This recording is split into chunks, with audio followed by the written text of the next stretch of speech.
tle noter dal 3 nagrade, kar je svojevrstni fenomen. Mene pa po moje bolj slavno to, da je v muzeju, kar po moje noben od nas ni. Pa ne, da je tako star, ampak ne, tako recimo na ta način. Definitivno pa me najbolj fascinira, kako se on s svojim oblikovanjem pozicioniral, dejansko izhaja iz še vsenih teh korenin oglaševanja in hkrati zdaj sploh mislim, da se ne promoviraš več kot to, ampak se promoviraš samo še iz svojo trgovino, kar je pa tisto, kar mene recimo najbolj fascinira, v bistvu če svoj side project, vse svoje ideje nekako procesiraš naprej. Tako da ne boste mene poslušali. Slavimir Stojanović.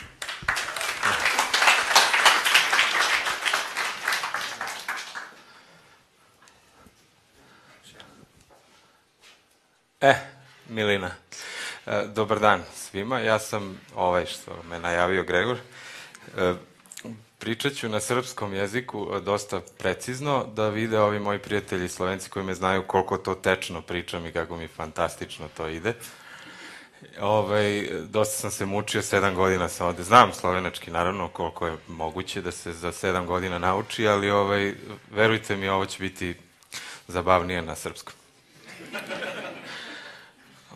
Dakle, bavit ćemo se životom, radom, usponom i padom, što bi rekli, i ponovo usponom. Ovo je neki životni timeline od 1992. do 2013. i to ćemo da kao pokrijemo, ne bili imali kostur prezentacije. Međutim, da bi shvatili suštinu, moramo na početak potpuno da se vratimo. Ja sam rođen u ovom glavnom gradu, što bi rekli, 7. januara 69. Prekjuče. 7. januar je Božić pravoslavni, naravno. Sad, moji roditelji koji su malo požurili, baš imali su 19-20 godina, otprilike, kad su me slučajno napravili i nisu hteli da me, kako bi rekao, puste niz vodu, nego su me stvarno i rodili. Ja sam se, dakle, rodio u ovoj državi i dalje se osjećam kao pripadnik te države. Kad me neko pita ko si, šta si, ja kažem Jugosloven srpskog porekla. I to je stvarno moj unutrašnji emotivni odnos prema tom geografskom pojmu, ako je uopšte on važan danas. Moji roditelji, dakle, su bili skloni modi, to vam je jasno iz ove slike. Moja majka je upisala pravni fakultet, a onda me rodile, više ga nikad nije, ne da ga nije završila, nego nikad nije prošla pored fakulteta više. A moj otac je imao još više osjećaja za modu, što sam direktno nasledio od njega. Ali što si je sa njim da je on bio vrhunski fudbaler, bio je reprezentativac Jugoslavije u juniorskoj kategoriji i kako me i on mučenik napravio, tako nikad pored stadiona više nije prošao. Prestao je da trenira i meni je naravno životna neka ambicija bila ne bi li ja nastavio taj njegov put. To se naravno nije desilo, me je zabranio da treniram fudbal. Rekao je se to prljava posla i tako, ništa nisam razumeo. Uglavnom, to su bili retki trenuci kad se on, pošto moji roditelji su bili stvarno klinci, nisu znali gde su kad su me dobili i samim tim nisu znali šta se sa decom radi kada ih imaš. I nekako su bili prepušteni sebi. Dakle, moj ćale je probao da upiše arhitektonski fakultet. U te godine njemu umro otac, koji se zvao isto Slavimir kao i ja. Znači, bio je vrlo mlad kad moj otac umro i nije uspeo da upiše. I to je video njegov tata pred smrt da nije uspeo da upiše. Znači, užas jedan. I samim tim, opet sad će to Slavimir da sve nadoknadi. Tako da ove nagrade što si spominjao, to ništa nije slučajno. To je sve za ćaleta, manje više. Ali ovde on krenuo da me lansira u principu, pošto nisu znali šta će sa mnom, a zatrudnela mama sa sledećim detetom, s mojim bratom Nebojšom.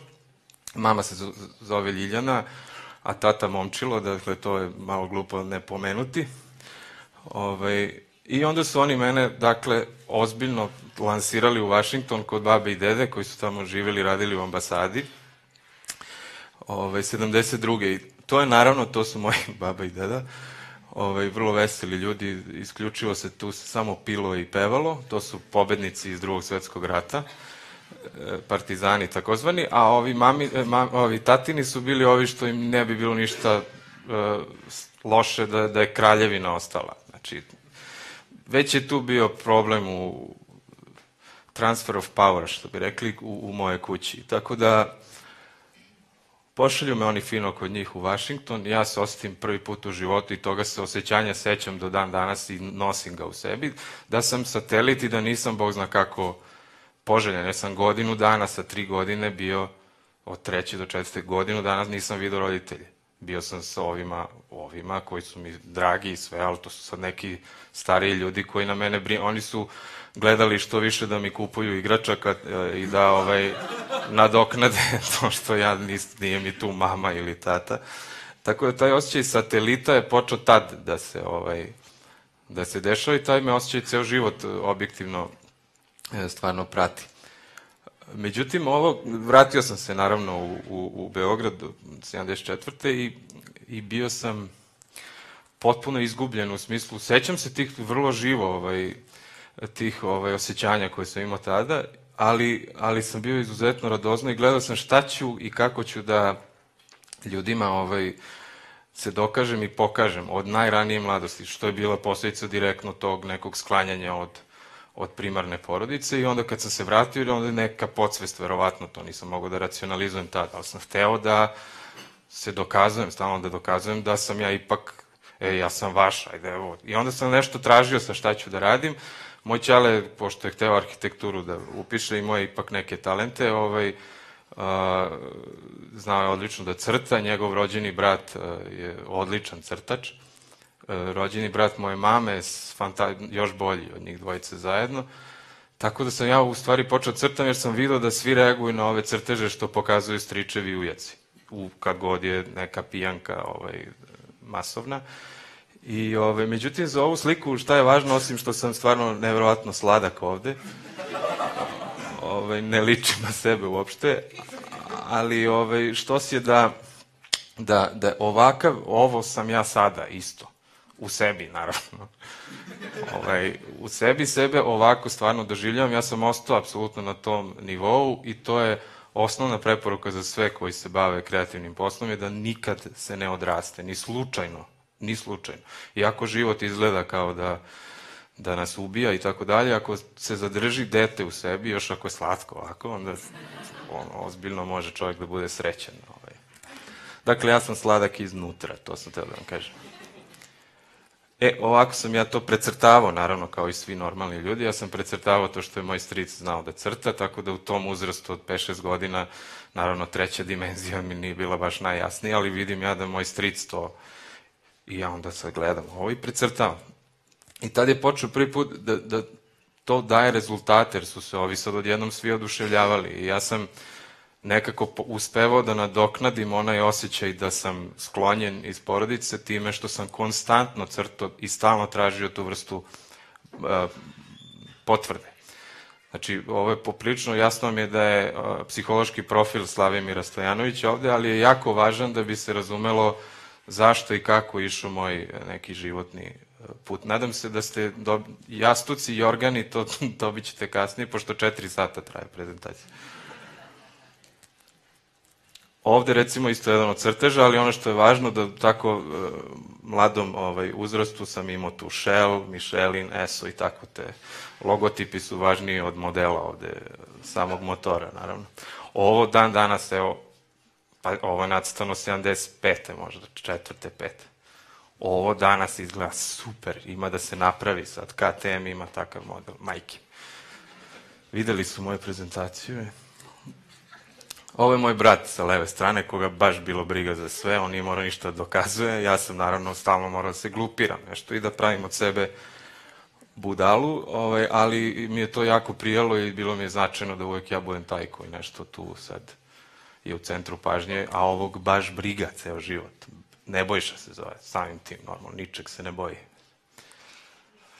Sad, još jedan vrlo važan detalj iz detinjstva, ako je bio neko u Beogradu od vas, ako nije, idite, lepo je, na prvi pogled, ovo je centralni deo grada, tu sam ja odrastao otprilike, u tom nekom centru, a moja mama se setila da me u osnovnu školu da u radničko naselje Karaburma ovde, znate. To ko je iz Beograda mu je jasan taj fenomen, to je stvarno daleko, a sticaj okolnosti je bio da je mama radila na toj Karaburmi, imala posao, pa kao ja ću da ga vodim u školu kad ja krenem na posao. Međutim, u drugom razredu osnovne škole mama dobije premeštaj u centar. I ostave mene na Karaburmi da idem u školu. Ja se gledam i pitam ih, kad sam odrastao, pitam, dobro bre ljudi, što ste me ostavili da celu osnovnu školu idem tamo? Kaže, bila odlična učiteljica. Kako je bilo odlično? Imao si sve petice. Rekao, pa je li imao učiteljica petice ili ja? Ja sam bio stvarno dobro dete, slušao sam sve i tako dalje.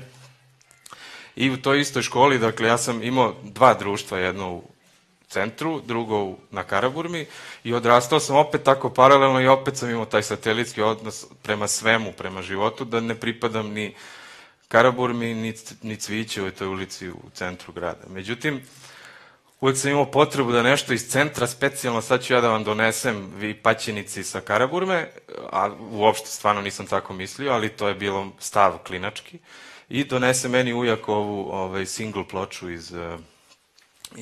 negdje iz Pariza, da je išao, i kaže da čuješ ovaj hit Neviđen. I sad ne kaže mi uopšte kako se zove bend ni ništa, i ja kažem, odnesem to na Karaburmu u školu da pokažem patuljcima šta mi džinovi u centru slušamo, i kažem, evo ga band Key 44. I mrtav ozbiljan. I sad i oni ozbiljni, Key 44, super. I to sad traje recimo 2-3 nedelje, dok na nekoj žurci na rođendanu se ne pojavljuje drugi glavonja iz centra, koji kaže, imaš Kiss. Je video i kaže, imaš Kiss, ali tako da kao na žurci kad odjednom tišina nastane, i kaže, imaš single Kiss. I svi samo ovako u mene. Key 44, a? Dobro, to je moj prvi susret sa grafičkim dizajnom, onako, u pravom smislu te reči. Međutim, imao sam sreće da taj Kiss me nije držao baš uopšte, i 82. se pojavio hip-hop kao u Srbiju je nekako došao preko ovog filma Breaking, i onda smo se mi, ludaci iz kraja i iz grada, ošte, koji smo se na to ozbiljno palili. Inače, ja pripadam generaciji koja nije znala zašta kečap služi, pa smo ga pili, mislim, kad smo ga videli. Onda je bilo takmičenje ko može više kečapa odjednom da popije, misleći da je to jako gust sok od paradajza. To je stvarno to vreme, mislim, tad nije bilo, recimo, tad su se tek pojavile ove kiosci sa hot dogovima, odnosno tad se to lepo fino zvalo viršla u zemički. I onda kečap i senf, i mi kad smo videli te začine nove, to nije bilo ranije, i na to smo odlepili, a to smo videli da ima u američkim filmovima. I hip-hop kao kultura je u stvari nešto što je potpuno osvojilo moju generaciju, jer je tad bilo baš nevino i u začetku, to je počelo 77. još u Njujorku, ko ne zna, i posle tih 5 godina razvoja polako je došlo i počeli su filmovi da se snimaju, Beat Street, Wild Style, Breaking i tako dalje, i ja sam potpuno zaronio u to, jer sam video da tu mogu da imam tu ekspresiju koja je ulična. Na ulici sam se najsigurnije osjećao, najmanje sam bio satelit na ulici, a najviše u kući, školi i tako dalje. Tako da me to što je to sa ulice i što je to neko dokazivanje bez nužnog backgrounda životnog, znači da tu ti mama i tata ovo ili ono, moj otac je na kraju završio i radio ceo život na benzinskoj pumpi, a mama je bila sekretarica u konferenciji omladine, dakle niko nikad u istoriji moje familije nije imao veze sa umetnošću, sa kreativnošću i na taj način. Tako da je meni nekako sigurna zona bio hip-hop, i tu sam stvarno, osim što sam počeo da džuskam kao mutav, taj breakdance, i osim što sam počeo i da repujem, nećete verovati, to je bilo mnogo smešno, da kopiram, da učim na pamet ovo što rade Grandmaster Flash i Furious 5 i tako dalje. Sugar Hill Gang, to je, odlepili smo bili totalno. I naravno, onda su krenuli grafiti, ovo su stvarno jedni od najboljih što ste videli u životu, ali to jednostavno sam ušao u tu zonu, vidite se koliko nemam pojma sa crtanjem, ali uopšte nije bilo važno, nije bilo niko da to oceni, proceni, mi smo se jednostavno naslanjali na ono što gledamo u filmovima. Ja sam imao svoje breakdance ime, koje je bilo Be Wild, što veze nema s realnošću, imao sam sve petice ljudi u školi, mislim, znači, ovako, dete, poplašeno od života skroz, ali Be Wild, to je, znači, mogu masku da stavim kad izađem da džuskam. Sad tu sa mnom je igrao jedan koji je ovde, tu je Sašo Leskovar, dizajner, vaš jedan od poznatijih ovde, koji se zvao Wiz i koji je sa mnom džusko, mi smo bili tandem i to je bila ozbiljna su dostignuća u pitanju. Gde si? Lep čovjek. Molim vas jedan aplauz za mog najboljeg druga. Dakle, ovde bi se zaustavio i držao ovu sliku neko vreme, da je bi ga bilo izuzetno sramota sada, ali ne šalim se, hoću da vam kažem da vidjet ćete kroz prezentaciju, do sada sam uglavnom pričao o sebi i svojim uspesima i ova prezentacija je stvarno potpuno jedan novi za mene, kako bi rekao, otkrovenje, jedno revelation, kako god se to reklo, zato što sam imao priliku da kroz baš taj neki timeline šta mi se dešavalo u životu, video sam da su u stvari ljudi obeležili sve te moje godine i uspehe i napokon evo imam priliku da sve ljude te spomenem koji su mi bili na putu i našli se tu kao baš dobri prijatelji koji su me jednostavno svojom snagom prijateljstva gurnuli da budem bolji i ovo što jesam. I kasnije u životu nekako sam uvek birao prijatelji koji su mnogo pametniji od mene, od kojih sam imao nešto da naučim i što su oni pametniji, to smo se mi više družili. Normalno da bi ja naučio što više. Ali u principu, osim što ima tu topline, nežnosti, jedne prave prijateljske, na koju ja baš nisam, moram priznam, obraćao pažnju, jer me zanimao više rezultat, a ne proces, do pre nekoliko godina, onda se ja to sve nekako preskakao, ali sad kad se čovjek unazad okrene sa 45 godina šta je bilo, onda shvatiš da su ljudi ti koji vezuju priču tvoje neke lične istorije. Tako da ovo je prvi u tom nizu i on je i dalje ostao moj najbliski, najbolji prijatelj koga imam. On živi sad ovde u Ljubljani i radi, to je isto nevjerovatno. I iste godine smo praktično došli u Ljubljanu 99. On je još uvek tu, vratit će se kad tad. Ovo je živi dokaz da ja stvarno to znam da radim, ovo sam majkem i ja u spotu na Pink televiziji, znači to sam doživao. Spot je, možete da vidite na ovom YouTube-u, spot se zove Ljuba nudi ljubav, od Grua, Gru se zove taj neki reper. Ovo je snimljeno naravno kasnije 90-ih u zrelom dobu kada telo nije više slušalo baš sve. Tako sam morao ozbiljno da se napijem na snimanju da bi uopšte mogo išta da izvedem od ovog što sam znao. Međutim, ja se vratim u te početak 80-ih, tu sam ja radio jako puno skica ovih gde sam shvatio da ljudi reaguju na to što ja znam da crtam. I breakdance je bio jedno, crtanje drugo i to je polako išlo svojim putem. Ja sam kao svaki štreber obeležavao brojem iz nekog razloga. Da, kako neko kaže, onaj broj 82 ti je najbolji, recimo. To sam se ložio da će neko da vidi. I to su stotine ovakvih ilustracija crteža da bi jedne godine, 85. Dakle, kad sam imao 16 godina, uradio prvi plakat u životu koji je stvarno oštampan bio, koji naravno vidite da ni na šta ne liči. Za Palilulusku olimpijadu kulture. Palilula je jedna opština u Beogradu, gde u čijoj konferenciji moja majka radila i normalno da sam ja uradio taj plakat. Nije bilo konkursa ovog puta. Ali pošto ništa nisam znao o tome, znao sam da plakat mora bude velik i onda sam kupio B1 Hammer i lepo seo i flomasterima crveni, crni i žuti. Ništa nisam znao o repro, o štampanju, pripremi za štampu. Dakle, samo sam im odneo ovaj original i posle nedelju dana se ovo pojavilo po celoj Paliluli svuda po gradu. Ja sam bio drogiran totalno tom idejom da sad po celom gradu nešto sam ja nacrtao. I od tad sam potpuno ostao ovako normalan kao što sam sada.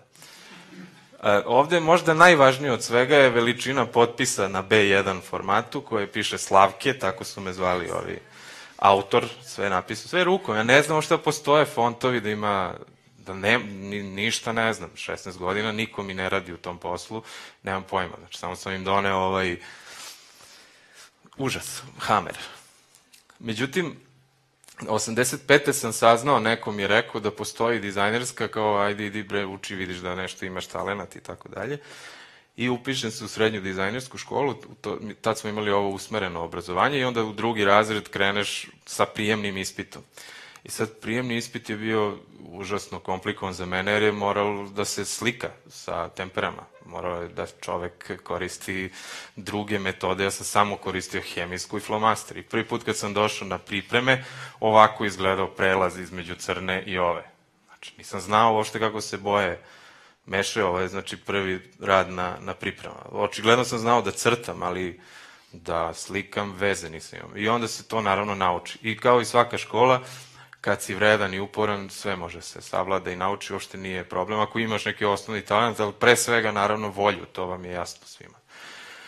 U toj srednjoj dizajnerskoj, osim što sam ja osvestio kod sebe talenat, ponovo se desio jedan fenomen upoznavanja ljudi koji su danas veliki tipovi u Beogradu. Jedan od njih je Srđan Valjarević, jako dobar pisac, ima izdavao i u Sloveniji knjige, Komo se zove, jedna od najboljih njegovih knjiga. Dakle, Srđan Valjarević, Miloš Ilić i Nebojša Rogić, svi vrhunski kreativci, jedan je animator, drugi je kreativni direktor u TBWA. Naš četvorica smo sedeli u jednoj klupi i oni su svi bili stvarno i ostali pametniji i bolji od mene u svemu tome. I ja sam tad počeo shvatam da ja moram da učim od svih koji me okružuju, a za koje sam odmah svestan da su bolji. I taj metod, nije to bilo namerno, to je moja instinktivna reakcija. Znači, vidim da zna nešto bolje, kaži.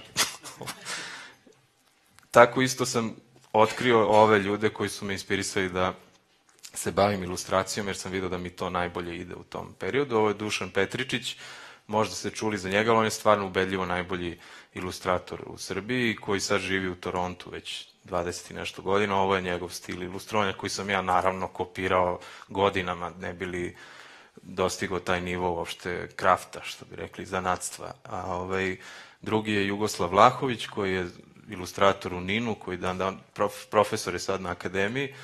On je radio ovakve stvari. Znači, genijalno, potpuno, morate priznati. Mislim, i kad kao klinac vidiš ovako nešto i vidiš da to svake nedelje izlazi u dnevnim novinama i u ovim nedeljnim, kao što je NIN, recimo, onda kažeš, hoću ja ovako da mi svaki dan nešto se desi lepo, da objavljujem i da budem duhovit.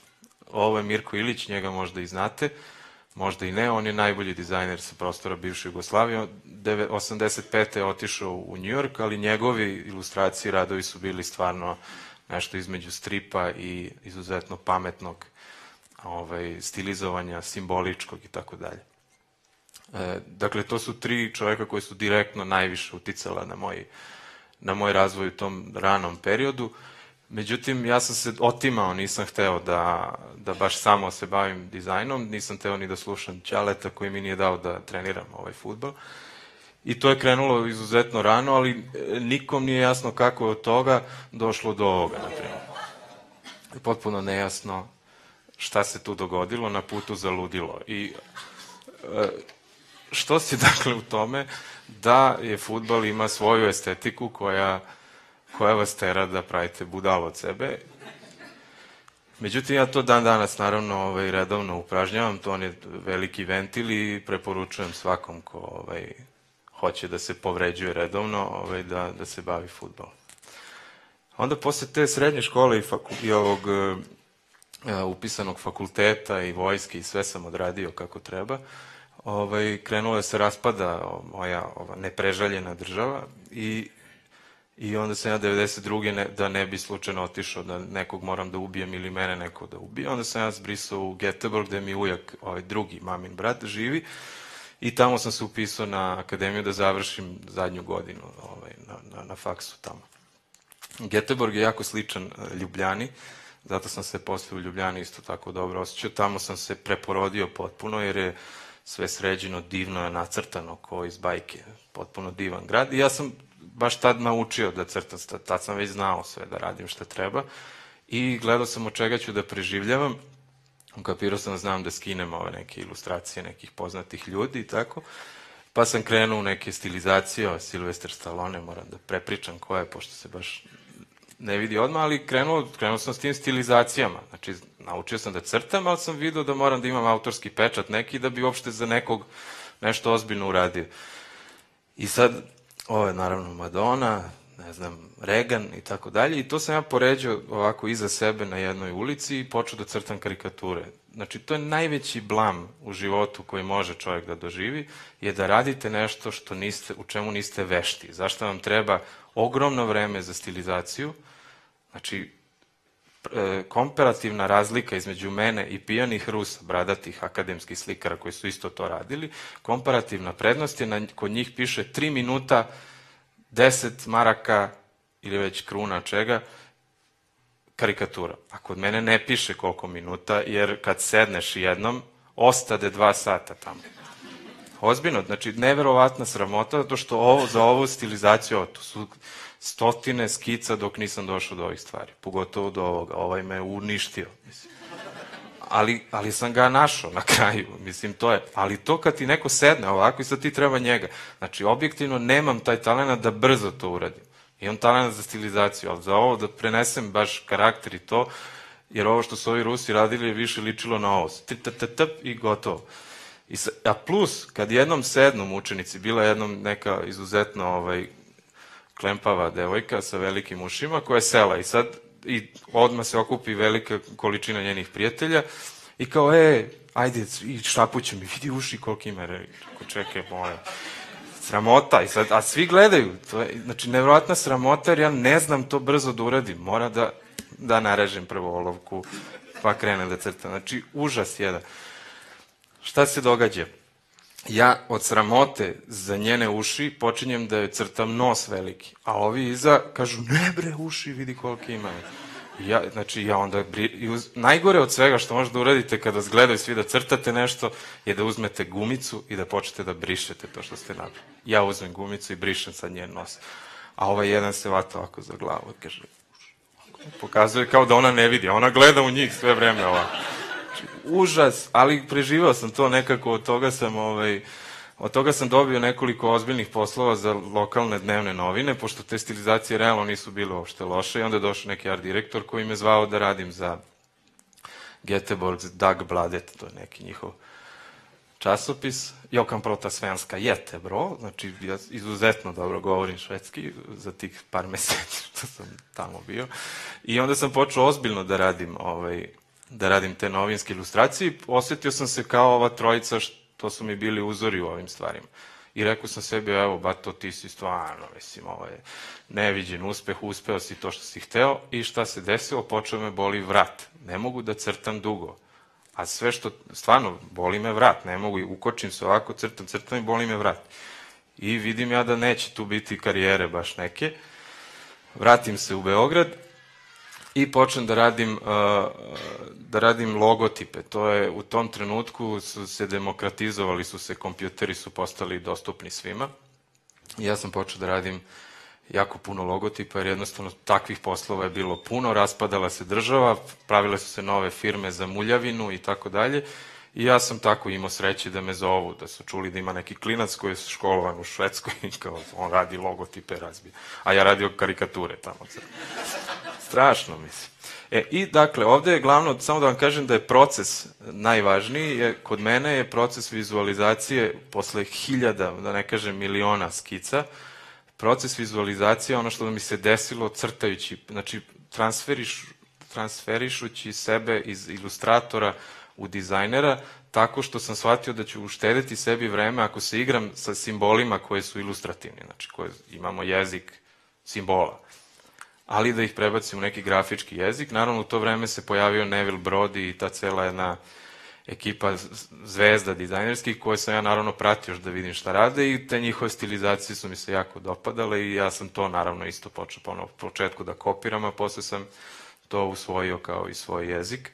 I dakle, iz te ogromne količine konstantnog skiciranja, crtanja, ja sam stekao jednu za koju danas mogu kažem da je jedini oblik majstorstva koji imam, ako imam uopšte neki, je to da ja mogu da zažmurim i da vidim unapred plakat ili logo kako treba da izgleda. Znači jednostavno pokupim očigledno kao levak, imam gomilu informacija vizualnih sa kojima raspolažem u glavi i uopšte više ni ne moram da crtam. Mogu odmah da znam od kojih simbola će nešto se napraviti. Eto, to je, za to mogu da tvrdim da nije loše. Ovde su sad primeri kako to u principu funkcioniše na raznim logotipima, znači važno je samo da je pismeno, ali da vam ne bi objašnjavao sad svaki, nije mi ni namera. Ovo je recimo zabavan, Porculan Films, jedna filmska produkcijska kuća. Eto. Ali to sam vidio u glavi. Znači, ovo nije ni nacrtano kao skica nikad, zato što sam legao i smislio. Ovo je moj frizer. Ovo su moje šiške ovde. Saša, je tako, divan čovek takođe. Lisac and Lisac, Kolosej.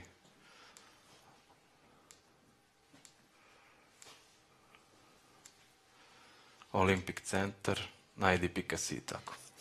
E sad, pošto sam ja tu u Beogradu očigledno above the line počeo da živim, poprilično, jer sam počeo da su me traži agencije i tako dalje, mene ipak, sam bio klinac u to vreme, 23-4 godine, znači mnogo me zanimalo više ovo što je underground, odnosno jedna ta kulturna emancipacija. I imao sam sreće da upoznam nekoliko velikih ljudi koji su iz tog nekog sveta, između ostalog i Dušana Ercegovca, koji je menadžer bio raznih bendova, koji je jednostavno čovjek voleo te moje neke portfolio koji sam mu pokazao. I onda me on upoznao sa tim bendovima za koje sam ja narednih par godina radio omote za ploče. Jedan od tih je bio za Katarinu Veliku, smatram neverovatnom čašću što sam uopšte ovo radio. Logo, molim vas, zaboravite, to je bila moja ženska strana, je nešto htela da mi kaže. Ovde stvarno je odvratno, ali ono što je glavno u tom iskustvu bilo da sam skice doneo Milanu i Magi, da vide skice, jer album se zove Neko nas posmatra i moj glavni cilj je bio da ilustrujem tu reč Neko nas posmatra, da vizualizujem to što je, ne reč, nego naslov albuma. I naravno nacrtao sam samo njih odsečene ovako, da se vidi da ih neko posmatra, kad te neko gleda, onda se vide i oči, a ovako kad te posmatra, to je isečeno. I to se Milanu, ta skica baš koja se meni sviđala, svidela se i njemu, ja se ovako s njim upoznavao, sramote, neviđen, blam, čovek, legenda, bog i sa Olimpa, a ja patuljak sa Karaburme. I tu sam nekako prevazišao sebe i nastavio da radim za razne ove tipove kao što su Party Breakersi, Rambo Amadeus, ovaj najveći ludak s kojim sam u životu radio, pošto on se ovde na ovom albumu se potpisao kao Rambo Amadeus Lee, album se zove Kurac, pička, govno, sisa, i kaže daj ovo mi nešto napravi, rekao čoveče, vulgarno je, si ludi. Međutim, onda sam ja smislio ove glinene neke pločice koje sam pravio od keramike, pa sam ih stavio u pesak, pa smo osvetlili, tako slikali i to smo kao ublažili da izgleda kao iz Atlantide neki univerzalni simboli naslova koji je stvarno vulgaran. Overdrive, isto album za grupu Playboy, Mikroorganizmi za istog ovog ludaka koji se ovde potpisao kao Ranko Amadeus. Ozbiljan ludak. Radio B92 izdavao konstantno neke kompilacije svoje za Radio Utopiju, kompilacije raznih autora, što lokalnih, što svetskih. To se na kraju pretvorilo u ovakve neke house kompilacije house muzike, Radio Utopija, Millennium Funk. Ovo je onaj Gru, spomenuti reper koji me, zato što sam mu radio omot, zvao da mu džuskam u spotu. Sačuvaj bo.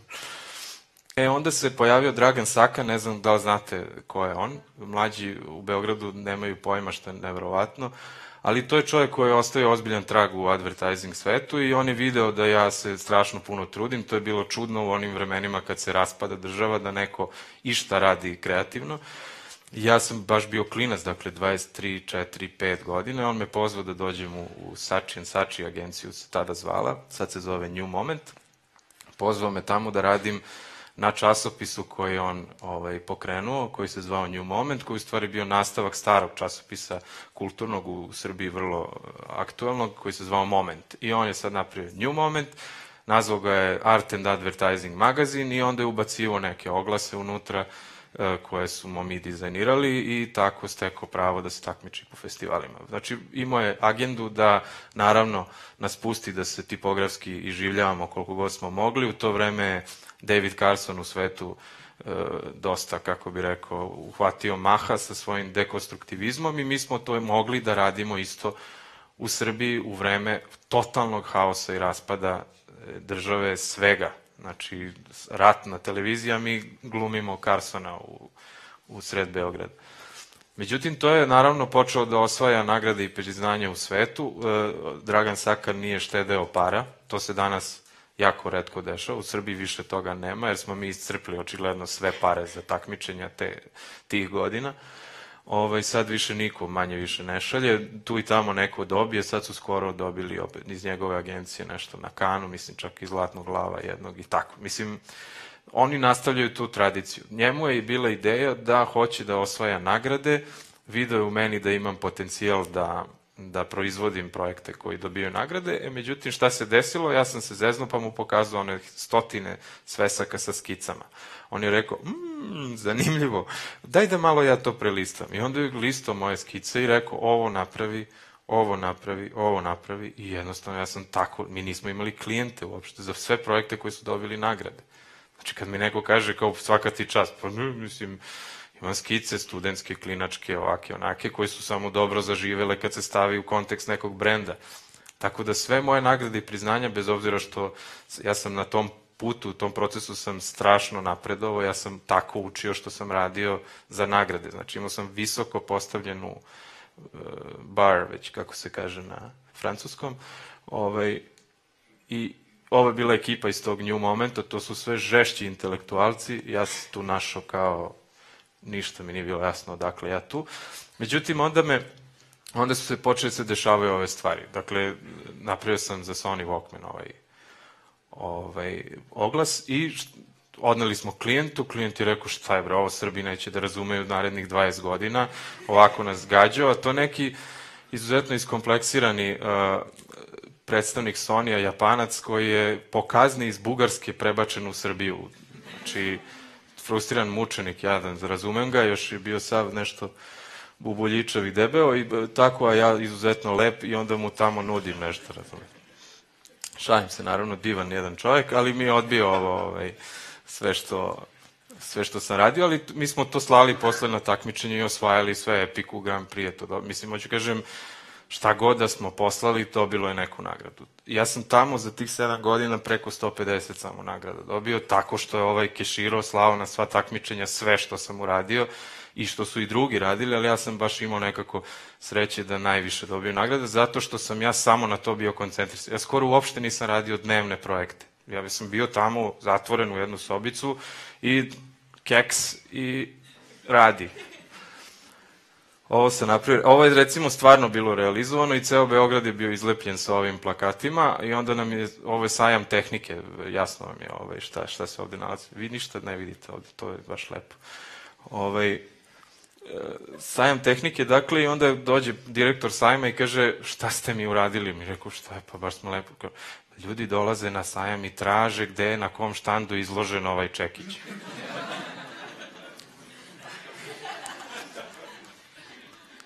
Onda sam, dakle, radio i ovaj Skopje Jazz Festival, to je jedna divna priča i koja se nastavlja do dan danas, ja sa tim ljudima sarađujem, više ću kasnije ispričati. Ovo, recimo, plakat za Bitev, Nove nežnosti, nove surovosti je bila tema, Bitev je Beogradski internacionalni teatarski festival i ove godine je bila tema uticaj gej kulture na pozorište. Tako da, jednostavno, dva krastavca su bila dosta logična i probušena s ovim, pošto su nove surovosti, nove nežnosti. Eto, izuzetno pametno rešenje. Čekajući Godoa, to je plakat koji isto dobio svakakve neke nagrade, ali je najsmešnije od svega kad sam uštampario ovo odno i dođe štampar i kaže, bato, uteklo ti ovo T, čoveče, daj da popravimo. Rekao, ne, molim te, ostavi ga tako, to ima veze sa predstavom. Reći će da je greška, neću ja posle štampar da budem kriv, kaže. Rekao, nemoj, molim te, odštampaj tako. Onda se desio ovaj veseli događaj koji smo čekali bar 10 godina da se odigra. Tu su nas razbili totalno i tu nije bilo baš mnogo više šta da se radi. Ja sam to odradio, što bi rekli, bio sam sve vreme tamo, mnogo je bilo zabavno i za vreme NATO bombardovanja i onda se desio poziv, Sakan se isto povukao nekako u Ljubljanu i pozvao me u Beograd, u Ljubljanu iz Beograda da dođem da živim, a pošto tamo više stvarno nije imalo šta da se radi. I dođem ja u mineralni izvore, u banju dođem, pošto je, bukvalno ljudi ne shvatate, ja sam tamo živeo najdublje moguće, zaronjen u beogradski noćni život, plus bombardovanje, ja sam jedva živo ostao od toga. Stvarno, znači ovi svi, to su sve moji prijatelji, ovi muzičari, sva ta jedna, da kažem, kulturna ekipa je, ja sam to živeo, ja sam svako jutro dolazio kući u 4-5 ujutru i dolazio na poslu u 12-1, smislim nešto za nagradu i idem u 3 već se tresem ako nisam popio dupli viski. Tako da, taj život me ozbiljno koštao fizike, koja se jedva oporavila nekako, ali se oporavila ovde u Melem banji Ljubljana. I tu sam se ja stvarno tako osjećao, izuzetno sam bio dobrodošao i ono što je jako važno, što nisam došao s Marsa da sam pao, nego sam godinu dana ranije smo osvojili silne nagrade, agencija je bila agencija godine na Golden Dramu, tamo sam upoznao prijatelje koji će, nadam se, i ostati doživotni prijatelji, Matej Mihelčić, dakle, Ermin Međedović koji je tu negde se sakrio tamo, ili zbrisao, pametno, Mateuš Medija. I to je trojka koja je posle nastavila, odnosno četvorka ako mene računamo, da se intenzivno druži. Ja se, zahvaljujući njima, ja sam se ovde osjećao kao da sam kod kuće i od samog starta pa i do dan danas. Tako da, to su ljudi koji su, od kojih sam naučio jako puno i od koji su mi omogućili da se ovde opustim i da budem bolji dizajner. Ono što se u Ljubljani desilo je da sam ja naravno nastavio da radim plakate za džez, jer sam imao lični odnos dobar sa tim vlasnikom džez festivala u Skopju, ali recimo ovo je bilo direktna inspiracija od druženja sa Mateužom, Erminom i Ajaksom. Znači, jednostavno iz tog druženja sam shvatio mogu da odem dalje, jer mi smo stvarno sednemo i razgovaramo o radu. Mislim, oni su me zezali non stop, zvali su me Sport Bili, pošto sam ja nosio stalno neku torbu punu novih radova, ja sam to samo pokazivao, oni mi onda kažu šta misle, ja kažem super. I stvarno sam imao neposrednu reakciju na to, vrlo otvorenu, bez sujete, bez ikakvih, što je danas izuzetno retko među kolegama. U ovo vreme sam počeo da radim i u kompas dizajnu, to je kad sam došao u Ljubljanu, kad sam završio taj neki posao za Sakana. I tu sam upoznao Žareta Kerina, koji isto njega znate svi, verovatno. To je stvarno jedan od najtalentovanijih ljudi za to što radi u životu koji sam sreo i divan, jedan topao, fin, super tip, mislim, žao mi što sad nije ovde. Uglavnom, paralelno sam počeo da radim za E-Mars, magazin za modernu galeriju, i on mi je posle nekoliko godina izlaženja doneo tu Brumnovo to glavno priznanje i od tada se moja karijera u Ljubljani stvarno obrnula na glavačke, tad sam stvarno, postao sam nekako medijski, potpuno mi se isto preslikalo kao iz Beograda, osim što nisam divljao do 4-5 ujutru, nego sam vrlo vredno i pošteno radio, suočio sam se sa realnim tržišnim potrebama, u stvari sam u Sloveniji naučio da radim za klijente.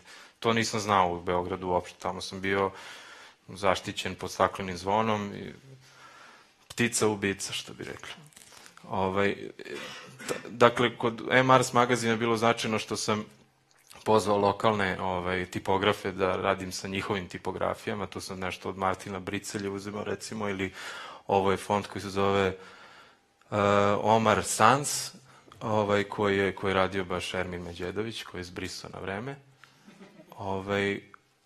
I to je isto po svetu dobijalo nagrade. Dakle, imao sam vremena, pozabavio sam se detaljima, nisam radio onako kao što je Sony Walkman, znači da je na prvu loptu, nego sam ušao u tematiku, pozabavio sam se tipografijom, koja mislim da je najteža disciplina u grafičkom dizajnu, i uspeo sam da jednostavno došao je strani žiri kao i uvek na Brumen i dodelio ovome Grand Prix, što je za mene bilo potpuno nenormalno, jer ja stvarno nisam bio tipografski baš neki, imao sam potencijal, ali nisam razrađivao to. I na ovom projektu očigledno sam dovoljno seo i radio. Posle sam prešao kod Igora Ariha da radim u želji da nastavim tu neku seriju tog advertising rada koji se računa, koji je dobar, koji valja. Međutim, tu se desio ovaj Duracell Plus oglas za baterije, koji je jedan od meni realno najdražih, ali je isto nastao tako što sam ja imao skicu, pokazao sam Arihu, otišli smo kod nekog tipa koji je zastupnik bio u Kranju, recimo, imao je radnju i kao da aj oštampajte, okačite ovako na zid. I kao idemo na takmičenje. Šta fali? I onda u Kanu dobiješ nagradu za ovaj. Sad, dok sam radio kod njega, to je bio, mislim, 2001. druga nešto. Druga, da, na Magdalenu su me pozvali da održim predavanje. To mi je bilo prvo predavanje koje je dosta različito bilo od ovog sad ovde, u kome sam jednostavno nisam znao šta više pokazujem i šta radim. Hteo sam se hvalim da budem mnogo važan i tako dalje. I onda sam nazvao to sve kao Perfection is boring, tako mi se zvala prezentacija. Ovo je bio plakat koji sam za Magdalenu te godine radio. Tema je bila Redesign of Meaning, što ne znam koliko možete da vidite, ali svakom ovom piktogramu sam potpuno drugi stavio kontekst, pisući ispod, recimo, ne znam, P pa piše pay, lova pa piše always, žensko pa piše man i tako, mislim, dekonstrukcija komunikacije. I onda sam uz to odradio jedan performans koji ću vam pokazati ako neko slučajno nije vidio u životu ovo, koji sam pustio učenicima da gledaju tamo dok sam, pa tu može da se pojača sad ono. To sam ja, majke mi, ko ne veruje, mogu da mu pokažem posle.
Probao sam da odigram ozbiljno to, ali kad sam se snimio to je bilo strašno pretencijozno, izgledalo je kao da se, sad vidite šta ja znam.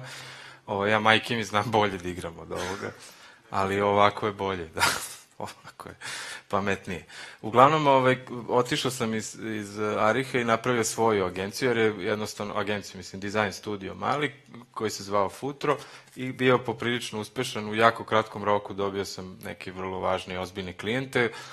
To su projekti, naravno, kao što svi znate, koji se rade za nekako komercijalno za tržište i koji nisu, bog zna šta, za pokazivanje, nema groundbreaking rada, međutim, mene je to naravno tištilo, pošto ja sam čovjek koji hoću stalno da pomeram granice i da uvek uradim nešto što nije viđeno. To mi je od uvek bio cilj, ne da bi druge fascinirao, nego mene to zabavlja. Jednostavno me zabavlja da pomeram granice.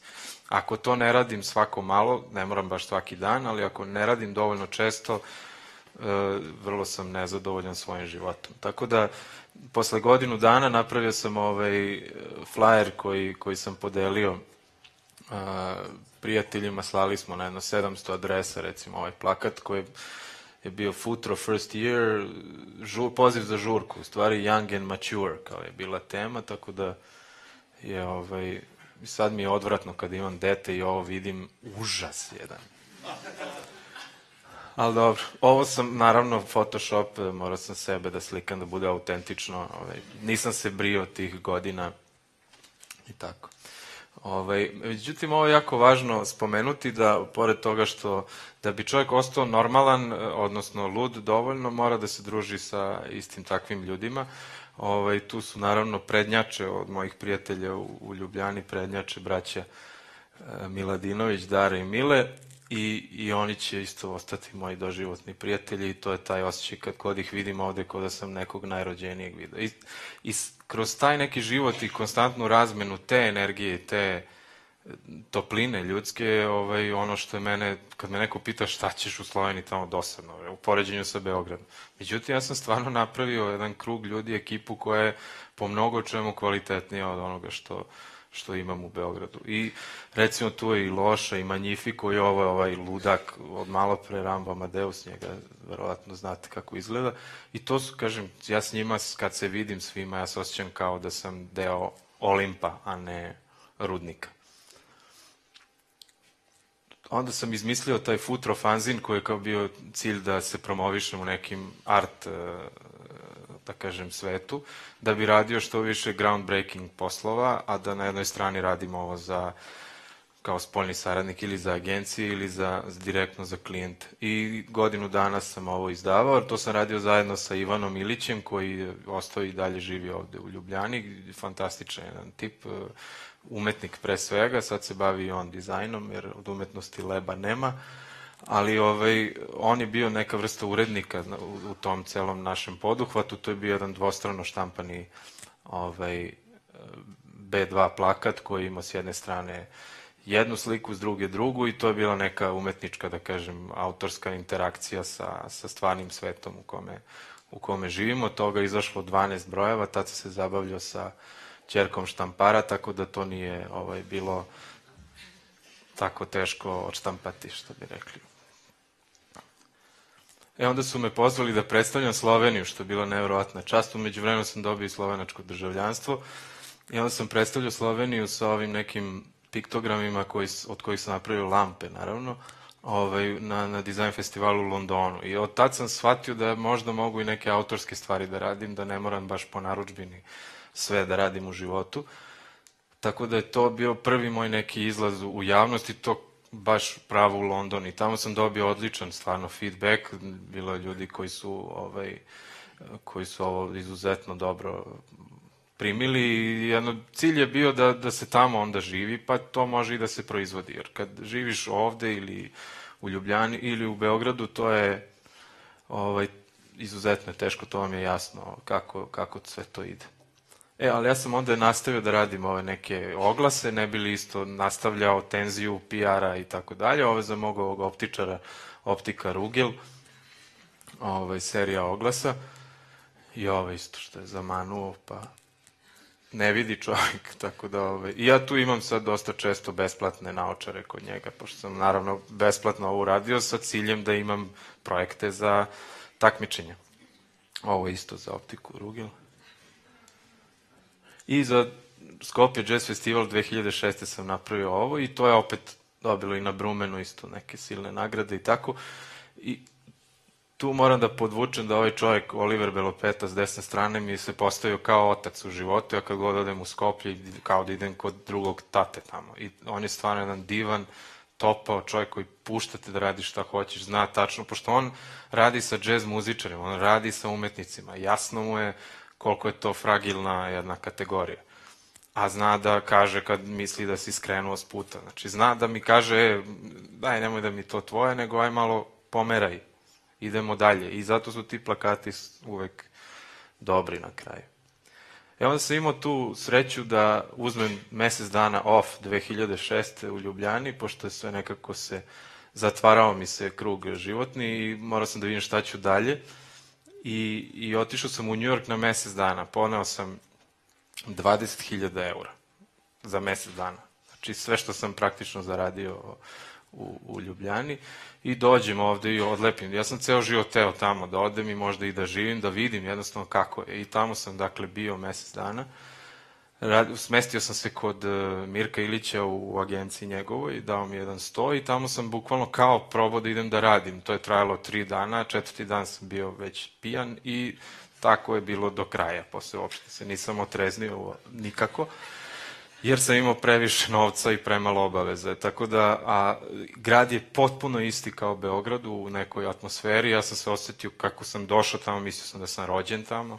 Znači, apsolutno, idem tako isto ulicom kao Beograd, nema nikakve razlike. Stvarno, potpuno sam se opustio. Ono što je bila divna pojava, da je moj jedan klijent bio takođe tada baš u Njujorku i preselio se iz Ljubljane tamo, Lučka Klanši koja je ovde sa nama i nevjerovatna čast, stvarno divne projekte smo zajedno uradili. Oni su mi isto jako puno pomogli tamo kad sam se ismeštao, kad sam dolazio i jednostavno bez ljudi ništa. Bez nekog drugog još ne može čovjek sam da živi. Može možda, ali na Hilandaru, na primjer, ili tako negde. Ja sam tamo imao, ipak, jako je to bilo pripito stanje, ja sam, pošto kad izlaziš redovno, onda te kaže, Mirko, idi s ovim manekenkama, nije loše druženje, rekao. Znači, okej, kojim da vidim. On pošalje mi 5 nekih koji studiraju na Fashion Institute, koji su bile interni kod njega, kao evo, one će te provedu kroz grad. I to je bilo to 3. veče, kad više nikad nisam došao u studio posle, naravno. Ali su me oni onda upoznali sa glavnim urednikom Surface magazina i onda sam uradio jedan editorijal, tipografski deo editorijala za Surface i to, mislim, naravno sam uradio za sat vremena. Oni kao, kako pa to se 2 nedelje radi kod nas i tako. Mislim, hoću kažem, dobio sam $1.500 za ovo i ovo. Ljudi, gde oni žive? Uglavnom, osetio sam dakle to, suočio sam se sa tim fashion svetom nekako, vidio sam da nemam veliku konkurenciju u zgodnim muškarcima, pošto su svi koji lepo izgledaju gej, a ja sam, kako bih rekao, baš dosta straight. Tad sam bio najstraightiji mogući sa ovih 5 manekinki, tako da sam vidio da ću da umrem tamo, bukvalno sam vidio, a s druge strane sam osnovao firmu i u Beogradu i u Ljubljani, onda sam imao 7 zaposlenih ovamo, 7 tamo, znači 14 otkaza moram da dam da bi ostao u Ljubljani, u Njujorku, da prodam sve, da počnem ipak od Rudara do Olimpa, je malo dugačak put ponovo i tad sam imao 38 godina i nisam bio 100% siguran da mi je vreme tamo. I vrlo značajna jedna stvar koju mi je rekla urednica Grafis magazina, mi je rekla, gledaj, o tebi smo već sve napisali, bilo nam je zanimljivo to što potičeš iz onog haosa balkanskog i što takve stvari koje radiš imaš uopšte u portfolio. Kaže, već smo to sve napisali o tebi, sad kad bi došao u New York, jednostavno nam medijski ne bi bio toliko zanimljiv, moralo bi prođe 5 ili 10 godina da ti uđeš u strukturu New Yorka, da bi, znači ta lestvica, to mi jednostavno sam shvatio da ću da nazadujem, da neću napredovati kao dizajner i kao uopšte umetnik, kreativac, autor, kako god. I onda sam se ja lepo vratio na trežnjenje u Beograd.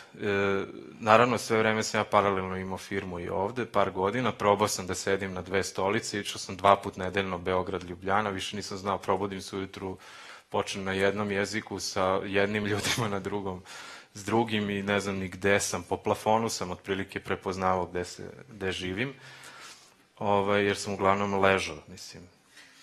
Ovo me zateklo u Beogradu, fantastično, ništa se nije promenilo, znači idemo dalje. Međutim, taj jedan specifičan stav Srba koji je ničim izazvan, ta jedna ultra nadmenost koja nas je i dovela dotle gde smo sada, taj jedan osjećaj da smo superiorniji od ostalih se možda najbolje vidi na ovom slajdu gde ovde piše, ako zna ćirilicu, Srbi imaju veću kitu od nas.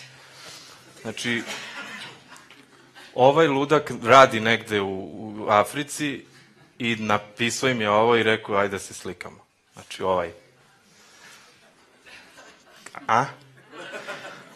Moron, ali tipičan. Sad ja živim s takvim ljudima trenutno u Srbiji, sa jednim preteranim ego tripom koji nema nikakvo ozbiljno utemeljenje osim u potrebi za preživljavanje. Znači, Srbija je to. Mi hoćemo da preživimo, ali na vrhu.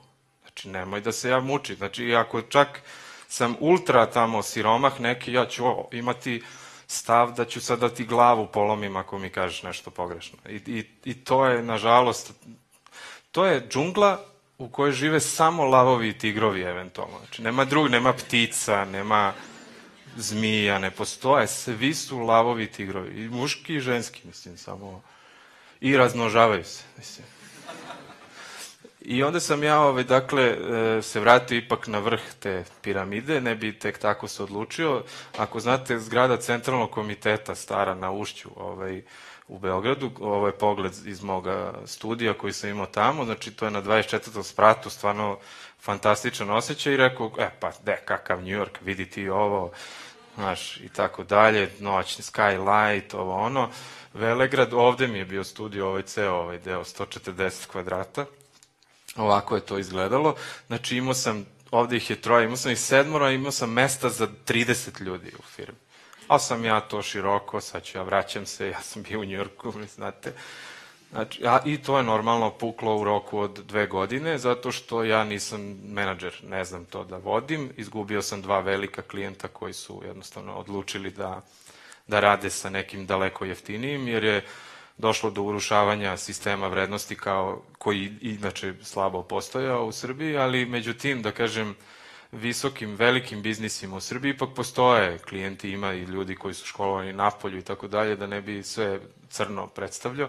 To je veliko tržište, Beograd je stvarno ozbiljan velegrad i tamo samo taj Velegrad mora da se živi tako kao da živiš u Velegradu, jer ako živiš u Beogradu kao da si u Ljubljani, bit ćeš ekstremno nezadovoljan, zato što je Ljubljana grad sa željom da bude Velegrad, a realno i tako obrnuto je u Beogradu. Mi bi voleli da živimo kao skromnije, da nas ne napadaju sa svih strana tigrovi i lavovi i da, ne znam, živimo skromno i povučeno, mnogi od nas. Međutim, to ne može. Ako živiš u velikom gradu, ima da živiš kako se živi u velikom gradu. Da. Tako da se taj posao i biznis i sve to što je na izgled bilo strašno, stvarno atraktivno i super i dobri su poslovi bili koji sam radio, nisu baš za nagrade, ali su, jednostavno imao sam feedback od tih klijenata. Međutim, došlo je, dakle, prvo skoči pa reci hop do te situacije da nisam rekao, da nisam skočio, nego sam samo nešto radio sam za rezultate. Bilo mi je važno to što se vidi, kako to izgleda i onda odnesem ovim mojima ovde u Ljubljanu i kažem, kakve su mi fotke od studija. Kakve veze ima. Znači, u procesu nisam uživao, mučio sam se s platama, znao sam napamet koliko ima tonera u ovome printeru, koliko ima toalet papira, mislim, bavio sam se stvarima koje stvarno nisam rođen da to radim. I onda sam odlučio da se sa Ivanom Stankovićem, koji je bivši partner od Dragana Sakana, koji me pozvao da s njim napravimo zajedno agenciju, koja se sada zove Dizajnis, koja je deo Komunis agencije, gde je on vlasnik, Komunis DDB, i ja sam tamo deo jednog većeg tima ljudi od 75 ljudi sada, tamo radim već 3 godine i to je, da kažem, neki identitet i tu ja moram da priznam nemam preteranu identifikaciju autorsku sa onim što mi tamo radimo, ali u dizajn sektoru imam 12 ljudi zaposlenih kojima sam ja više kao kreativni vođa, konsultant i tako dalje. Jako malo stvari dizajniram, tako da nemam šta mnogo da vam pokažem iz tog domena, niti bi mami pokazao, pošto to nije bog zna šta, a mama me voli dosta, pa bi sigurno rekla, ma dobro je, šta ti je.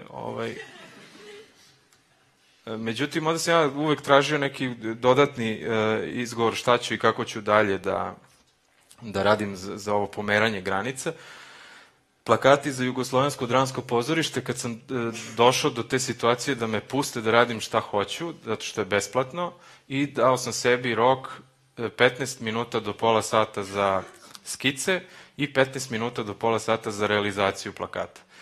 Znači, sat vremena projekat, pošto je besplatno, i drugo, pustite me, hoću da vidim dokle mi ide ta moć vizualizacije. Ja sam 3 godine u zadnje radio na tim plakatima, koji su u stvari reakcija, ilustrativna reakcija na ono što je naslov same predstave.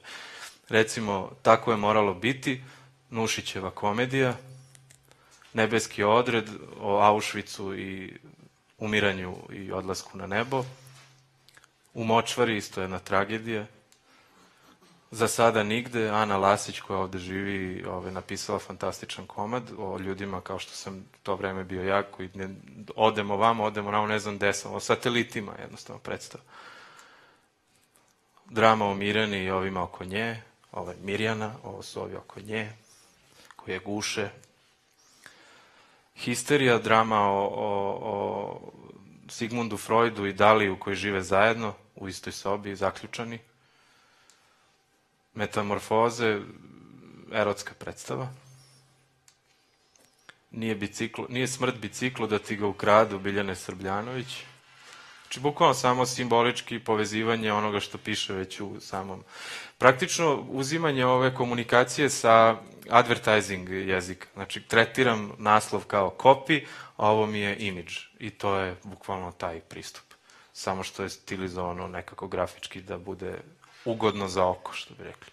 Elijahova stolica, isto očigledna tragedija. Rođeni u Jugoslaviji, o ljudima kao što sam ja, koji su raspadom države izgubili identitet, pa nevezano da li sam ja komunista, a nisam, nego je samo zvezda bila simbol i kad se umakne taj simbol, kao simbol identiteta, ostaje rupa i praznina u kojoj realno svi smo u nekom tom. Velika većina moje generacije. Otelo isto, ovde sam već počeo da dobijam probleme, pošto on crnac, je li tako, i sad mu neko isprsko se po glavi. To je bila prva reakcija, rekao, nije se isprsko, nego to su njegovi problemi, i jednostavno sam shvatio da ću imati probleme s njima, odavde je krenulo, Izgnanici ovde isto je od James Joyce-a, broj 2 i 8 nisu tu, pošto su izgnani. Sterijino pozorje, tema je bila granice, to je inače festival u Novom Sadu pozorišni, pa su granice počele da se otvaraju između Hrvatske, Srbije, Slovenije i tako dalje u tom nekom kulturnom smislu. I Sumnjivo lice Nušićevo, naravno komentar iz 19. veka koji je jako aplikativan na trenutnu situaciju u Srbiji, satira jedna politička, gde sam ja naravno pre ovih prošlih izbora stavio plavu i žutu boju, pošto to je aktualna boja Demokratske stranke koja je bila na vlasti. I ovi iz pozorišta kažu, nemoj, vidi, ne radi se o njima baš u ovoj predstavi iz 19. veka, nemoj, molim te boje da stavljaš tu. Ja rekao, ljudi, znači, moram da stavim te boje, jer je predstava baš o tome. Oni kažu, nemoj, molim te, probaj. I tako preganjanje nedelju dana, dok naravno ja sam morao na kraju da uradim nešto što je benigno, totalno, ali je dobro, zadržala se ideja. I tu je već bilo kamen spot, vidio sam da ćemo teško dalje da radimo, dok nije došlo do ove Andrićeve Gospođice, predstave koja je roman o jednoj ženi koja ima fetiš, ima odnos prema novcu, jedan erotski maltene, i ovi mi kažu, nemoj, molim te, to je ipak Andrić. Ja kažem, dobro bre, Andrić, ali o ovome se radi u predstavi. Kaže, nije, ali si razmišljao da možda ne bude roze pozadina? Rekao, važi, o pozadini se baš radi. Rekao, kažite mi konkretno šta. I ništa, samo mi se nisu javili i onda sam ja shvatio da smo prestali da sarađujemo. Onda sam tako revoltiran, napravio jednu izložbu u Kulturnom centru Beograda koja se zvala You are an idiot, please act accordingly. I ono što mi se desilo da je Alma Quattro, vlasnici ovog oglasnog prostora po gradu, su mi dali ekstremno jeftino da ceo centar grada za 400 € sam dobio bukvalno stotine ovih city lightova da oblepim ceo grad s ovim. I naravno to je izazvalo u gradu, možete zamislite koje oduševljenje u negativnom smislu, ali ozbiljno nijedan negativan komentar na internet, osim nekog penzionera koji je rekao nešto, šta ovi Amerikanci opet nas vidi šta nam rade, što mora sad na engleskom, to mogo lepo čovek na srpskom da nam kaže da smo idioti. Tako. Uglavnom, ta izložba se bavila baš tim fenomenom pojedinca kao delom globalnog stada, pojavom merino kulture, dakle, svi su merino tigrovi, trenutno, globalno gledano, i svi smo u tom istom, samo gledamo kako će ko da iskoči da pobegne iz tog stada. Najlepše je bilo što su ispred Skupštine, ovo stajalo je mesec dana ovde, niko to nije pomišljao da skine, ovo je glavna Skupština, tu sede ti glavni kojima je namenjena izložba. Dakle, Kulturni centar u Beogradu je renoviran i ima taj novi deo podrumski, kad idete u Beograd obavezno svratite, to je u Knez Mihajlovoj, baš u centru grada, i taj podrum ima nešto od skoro 300 kvadrata i u stvari su oni mene zvali da napunim to sa svojom izložbom koju sam prethodne godine imao u Parizu, koja je bila isto baš poprilično velika, i da to što nisam prodao u Parizu ubacim dole, doradim par novih stvari i tako dalje. Tako da ta izložba otprilike ovako izgledala i sadrži taj jezik vizualnih komunikacija masovnih, ali su u stvari izuzetno lične, intimne poruke na svemu tome, kao što je ova Wait More ili 2.99, 2.99, ili ovde ogromno zlatno govno kao autoportret, visok standard, platno, baš akrilik, znači ja sam umeđu vremenu počeo i da se bavim i slikanjem, pošto, mislim, imam vremena, očigledno.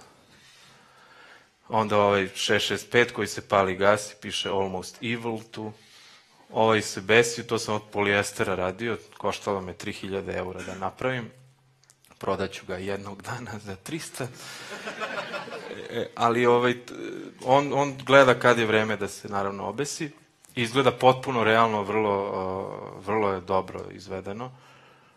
To su isto deo te izložbe. Dakle, izložba je bila stvarno okej. Ovde piše Never sleep alone tonight again. I ovde crni krevet sa crnim jastukom i tako, u jednoj maloj sobici. Da, ova stolica, na ovom kraju stolice piše She said I love you, I said, i onda ovde na ovoj strani piše sitnim slovima Good luck. Genijalno, genijalno. Tu sam imao ove skulpturice gde razgovaraju, ova serija se zove Twins, i ovaj kaže Are you an idiot, ovaj kaže Fantastic. Ili u Jajetu dvojica pričaju We are never getting out of here, ovaj drugi kaže No, why? Pošto je zlatno jaje. Dva šrafa pričaju It's easy for you, you are a true team player, ovaj drugi kaže Yeah, but you have charisma. I will never trust you again, ovaj drugi kaže Me neither. To se uglavnom prodalo. I ovo isto bilo na izložbi Look Mom, No Hands. Ili Filozof umro od smeha.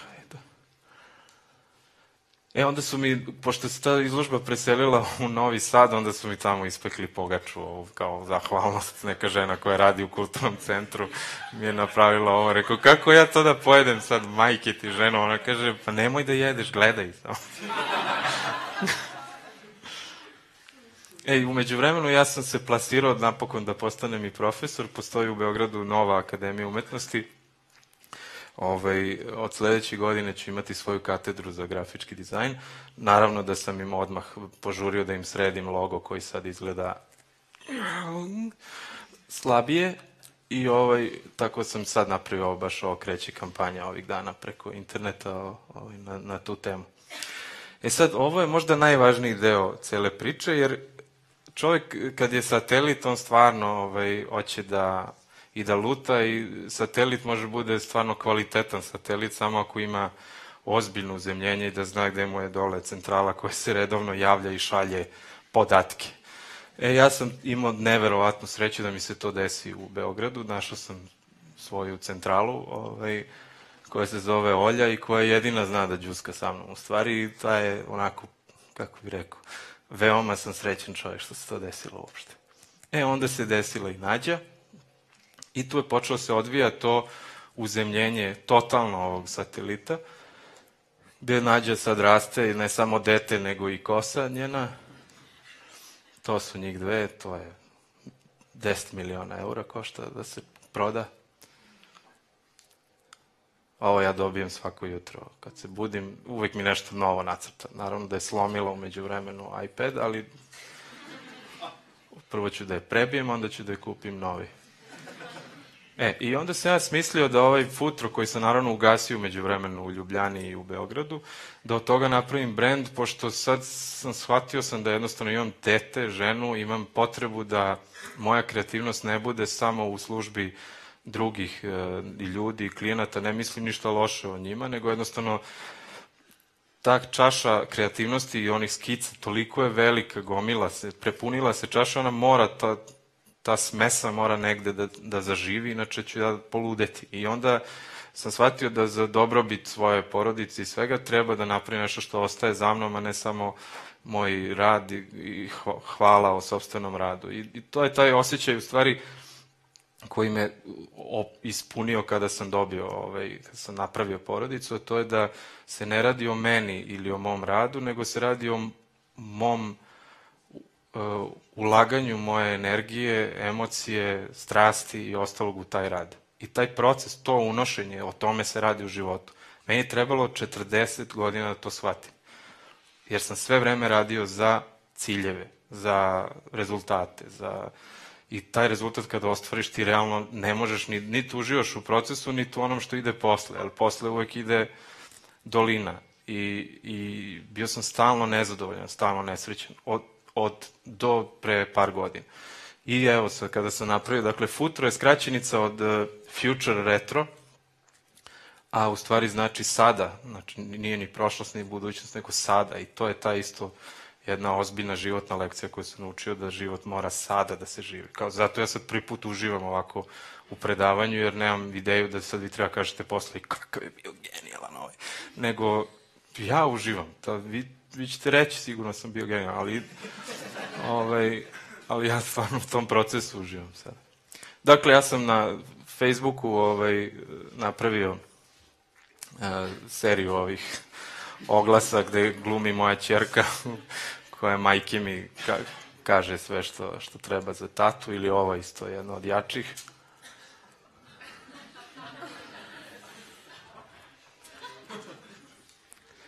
I napravio sam tu malu radnjicu jednu koju sam nažalost sada zatvorio, ali zato što hoću napravim veću i bolju na boljem mestu. Trenutno se stvari prodaju u Mixer House u Beogradu, to je jedan kreativni hub prostor u kome se održavaju koncerti, dakle baš jedan ozbiljan kulturni centar. Ovako izgledala, preslatka je bila ova radnjica, baš mi je žao što sam morao da zatvorim, međutim niko nije dolazio zato što je na lošem mestu, jednostavno. Jeste u centru, ali zabačena i jednostavno su dolazili ljudi po potrebi, ali odlično se ono što je najvažnije je da sam stvorio potražnju, i to svako ko se bavi retail biznisom zna da ako si stvorio potražnju da si napravio 90% posla, a ostalo sve su već tehnikalije koje dalje dolaze. Naravno, napravio sam na Fashion Weeku u Beogradu modnu reviju, mislim, učestvovao sam i u Fashion Weeku, Burn your flags and start using ours, i sve te poruke sa mojih autorskih izložbi sam praktično preneo na Futro brand koji sada naravno žive super. Stay silent forever, thank you. On ima majicu na kojoj piše Britney Houston ovde. Eto, ovako otprilike izgledaju te majice. Vrlo su kvalitetne majke mi. Loading, please don't wait. Everything I touch is gold. Ovo se prodaje fenomenalno. Ne znam, devojke, ili vam jasno uopšte kako mi ovo čitamo, ali vi kupujte. Znači, vidio sam da postoji neka magija između crne boje i zlata. ovo se stvarno najbolje prodalo u svim mogućim oblicima, i kao tunika, i kao duks, i kao ludilo.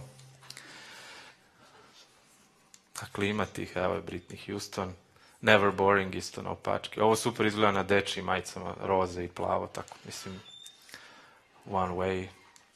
I Srbija, i Kosovo, i Evropa, to je ova je ta srpska majica. I'm super. Evo, ovde se desilo da je neki tip kupio, ali je se slikom Severina Vučković, sladoled se bolje prodaje u story. To je bio neki reklama za frikom, verovatno, ali on se uvalio iza čovek i sliko se ovako. Onda sam saznao da on trenira američki fudbal, da je neki iz obezbeđenja, tip, koji su tako, eto. Još je uzao sa zlatnim ovo, mislim. Ovo je isto 50-50, ono, biznis, poslovanje. Today I witnessed the birth of an idea directly from my brain, tako da curi kroz nos ta ideja. Ta se slabije prodaje. Ovo isto odlično ide. I opet, meni ženski mozak apsolutno neće biti jasan. Mislim, znam, ali ne moraš sad još da mi piše to. Ima ta... Nothing really matters, but everything is very important. System error. Honest since yesterday. Ovu nosim samo ja za sada. Ove se prodaju fenomenalno. Prejako, ove što piše. Ima, dakle, Complicate Simply. Complicate Simply je slogan brenda, u stvari. Pošto je to stvarno neka kreativna maksima koju ja težim od kad znam za sebe. Da što manje vizualnih stvari, što više kažem. Imamo, dakle, i torbe. Sve to izgleda stvarno super i u radnji i, kako bi rekao, deluje kao neki ozbiljan brend, samo mu je potrebna ozbiljna finansijska, konstantna podrška da bi, i to sam sada našao partnere s kojima bukvalno pregovaram oko vlasništva. Najveća borba je da zadržim 100% vlasništvo nad brendom, a da kao firma poslujemo u nekim procentima. Znači, to kogod bude imao takvu situaciju, trudite se da ostanete vlasnici samog imena, brenda, toga što ste stvorili praktično sami. Ja sam sad trenutno u tom grčko-rimskim stilom rvanju. Evo, ove sveske su isto otišle odmah. I left my brain at home today. It's much easier at work now and I met some really smart people. I ove male. Today doctors discovered I have two hearts. They are both ticking for you. Ja. Ima i tih Complicate Simply. Ove za klince su isto super. Kobayagi, recimo. My name is Gold, James Gold. Samo me mama zove Zlato. Ovo je moja gospođa, ona voli ovu da nosi više nego leba da jede. Pošto piše, she asked, would you die for love? He answered, for love, no, for you, yes. Šampionska titula. Ovo su deca sa ove izložbe, sa revije u Banja Luci. Vi vidite odmah da to su ljudi koji momenta kad stave to na sebe, oni imaju, svi se nešto smeju. Da li zbog boja ovih halucinogenih, ne znam, ali taj brend ima u sebi jednu ekstremno pozitivnu misao, jer ima i kritiku sistema, ali ima i pozitivan jedan odnos prema životu. I onda sam imao za kraj jednu prezentaciju gde sam stavio ovaj autoportret, naravno, ovde, u Novoj Iskri, koja je bila nekako ovog maja sad ove godine, gde sam zvao sve te ljude koji mi nešto znače u Beogradu, bilo ih je dosta u publici i na kraju sam to doživio da se oni svi cepaju od smeha, uključujući ženu, tatu, taštu, brata i sve ostale. I to je ono zašto se suštinski stvarno živi, za osmeh ljudi koje voliš i koji tebe vole, nadaš se da te vole uopšte. I ovo je za kraj ultra optimistični, half full poster koji smo mi napravili i prodajemo. Eto, toliko za danas.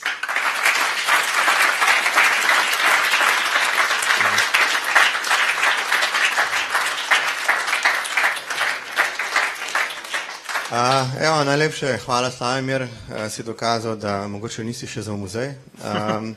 In da ne se spomnil, kako pomemben je humor pri samem oblikovanju, kar on odlično dela pri svojih delih. Tako da še enkrat hvala. Vem, da imate milijon vprašanj, tako kot vedno, pa tako kot vedno vam rekel, da vprašanja zopet niso dovoljena. Imate pa možnost Slavomirja spoznati, ga vprašati v živo, sigurno bo spil še kakšno kavo, predno ga v ljubljanski Beograd, če ni ugrabil na kakšno kosilo in tako naprej. Tako da, hvala lepa in se vidimo prihodnič, mislim, da imamo 30. decembra, koga bomo imeli, vem samo jaz in spet ne bom povedal, 14 dni pred tem boste zvedli. Glede na to, da je zdaj že taki hitri prsti, karte grejo zopet v ponedeljek gor, lahko nam predlagate kakšnega gosta, imate neke take kartončke lepe, izpolnite, koga bi tle radi videli in se bomo potrudili, da ga pripeljemo. Hvala Snautu, ker ekipi, ker snema, hvala v živo, ker v živo predvaja, hvala Mogadi, ker predvaja vse ostalo, kar je potrebno, da me slišite, in hvala ostalim padalcem, ki jim rečemo ekipa, ki pač zrihta, da nekako tole funkcionira. Hvala, se vidimo naslednjič. Hvala.